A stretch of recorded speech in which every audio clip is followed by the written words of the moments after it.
G'day everyone, Dylan at Compleat Angler Dandenong here. Today we're going to talk about rigging soft plastics and how to pick the right hook to suit your particular plastic. There's a few different plastics on the market. There's TPE or super stretchy style plastics nowadays. So, you might find them where you can do that with them and they won't tear very easy. And then there's your standard oil-based plastics. So these are a bit more supple sometimes. They can get a bit more scent in them, but yeah, there's a few different styles out there. Now you do have to pick different hooks to suit each one, because one will work and the other one won't. I'll show you why.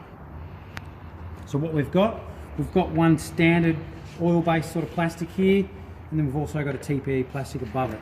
So two particular hook choices here. One will work on our TPE and the other one won't, and here's why. So this is our standard hook pattern. You notice the keeper on the shank of this hook is moulded right up against the head. So this works on our standard type of plastic, but sometimes the issue on TPE or super stretchy plastics, that plastic can actually slide down and come off that keeper. So instead of using that one, we opt for a jig head or hook that has a secondary keeper moulded down on the shank. And what you'll find, this will actually allow the TPR plastic to mould around and stick on the hook for much longer. So in terms of rigging them and picking the right hook, let's get into it. So this particular lure, it's a 2.5 inch lure. We want to pick the hook that suits the overall length of that lure. So we wouldn't go putting a massive big hook in this. We wouldn't want a hook to come out there. We wouldn't want our hook to come out here. We want it to come out roughly halfway. So if you have to lay your jig head or your hook next to your plastic, that'll give you a good indication of whether it's the right size or not.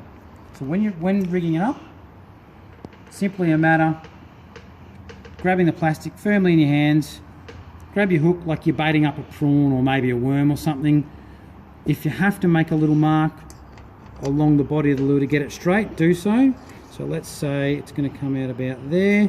So you might just make a little tear somewhere in that plastic so you know that's where the hook has to exit. So we'll thread it on nice and slow and straight.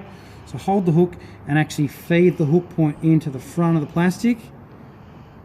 And then just very slowly, there's no rush, just feed that hook up onto the shank of the hook like you're threading a worm or a prawn or something similar. Get to that point you've marked previously. Make sure it's exiting nice and straight. Okay, so far it's going to sit there. Now, super stretchy plastics can be a bit hard to work right up onto the actual head of the hook, or the head of the jig head, sorry. So we find if you grab the back end of the plastic and slowly feed it up, takes a bit sometimes. You might actually have to grab the plastic and stretch it up. Okay, so it's up a bit too far now. If we just pull it back, that's now sitting there the right way. So that's how we do our super stretchy style plastic. It's much the same for our standard type of soft plastic, but again, it's just about picking the right size hook for that particular lure. So for this particular lure, this is a 3-inch plastic. This size hook, again, is perfect.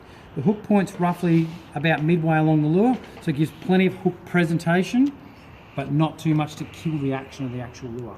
So rigging this one up, it's the same method. It's good if they're slightly clear in colour as well, because you can actually see your hook inside and see if you're a bit off course. So we'll rig this one as well. Same thing, if you have to make a bit of a mark, lay the hook down, take a point, so there, just make a little tiny mark like that. So that there is where our hook point's going to exit. Again, starting in the front, the mouth or the nose of the lure, just thread the hook point in and just feed that plastic really slowly along that hook shank until we get to our point we've previously marked. Pop it out through the back and then work that plastic slowly up on the keeper. So you can see there, that's now nice and straight. the added advantage of working that lure up onto the keeper nice and slow, you don't tear any extra plastic off. So you can see we've got two plastics, both rigged up there, both on their correct size hooks. You'll see they're both going to swim perfect when they're in the water.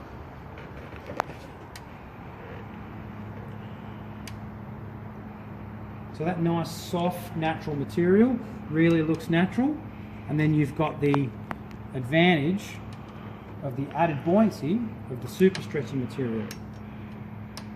So these tend to sit somewhat with their tail up off the bottom, so you can actually manipulate that to get a fish to bite it, maybe if they're not quite in the mood.